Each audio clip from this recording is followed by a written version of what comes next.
കർത്താവിൻ്റെ second coming എല്ലാം pre appointed ആണെന്നും മനുഷ്യർ വിളിച്ചു പറയുന്ന ഏതെങ്കിലും വർഷം വരാനിരിക്കുന്ന ആളല്ല കർത്താവെന്നും നമ്മൾ തിരിച്ചറിയണം.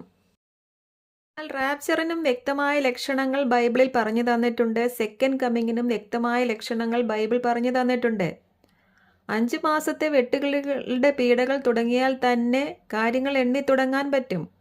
പിന്നെ ഈ ലോകമഹായുദ്ധവും അതിനുശേഷം ജെറുസലേം ദേവാലയം വരുന്നതും കണ്ടാലും കൂടുതൽ കാര്യങ്ങൾ ക്ലിയർ ആകും. പിന്നെ 2 സാക്ഷികളെ കണ്ടാൽ അവിടെ മുതൽ 7 വർഷം എണ്ണിത്തുടങ്ങാം. ആ 7 വർഷത്തിൻ്റെ ഒടുവിലാണ് കർത്താവിൻ്റെ സെക്കൻഡ് കമ്മിങ് നടക്കാൻ പോകുന്നത്. അങ്ങനെ 7 വർഷത്തെ പീഡകൾക്ക് ശേഷം യഹൂദർ ഓരോരുത്തരായി നിലവിളിച്ച് കരയുമ്പോഴാണ് കർത്താവ് അവരുടെ രക്ഷയ്ക്കായി രണ്ടാമത് ഭൂമിയിലേക്ക് സ്വർഗത്തിലേക്ക് പോയതുപോലെ തന്നെ തിരികെ വരും എന്ന പ്രവചനം നിവർത്തിച്ചു കൊണ്ട് വരാൻ പോകുന്നത്.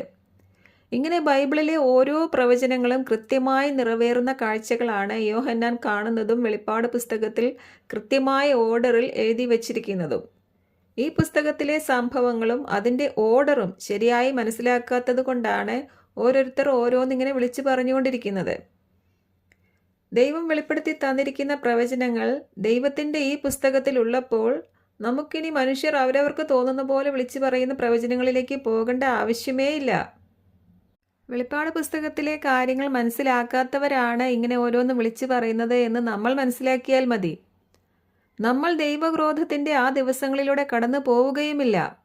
നമ്മുടെ റാപ്ചറിന് ശേഷമേ ഇതെല്ലാം സംഭവിക്കുകയുള്ളൂ എന്നതും വെളിപ്പാട് പുസ്തകം ശരിയായി മനസ്സിലാക്കിയാൽ കൃത്യമായി മനസ്സിലാകുന്നൊരു കാര്യമാണ്. നാളുകളിൽ എന്തൊക്കെയാണ് സംഭവിക്കാൻ പോകുന്നത് എന്ന് ലോകത്തിനറിയില്ല. എന്നാൽ നമുക്കതെല്ലാം ദൈവം വെളിപ്പെടുത്തി തന്നിരിക്കുകയാണ്.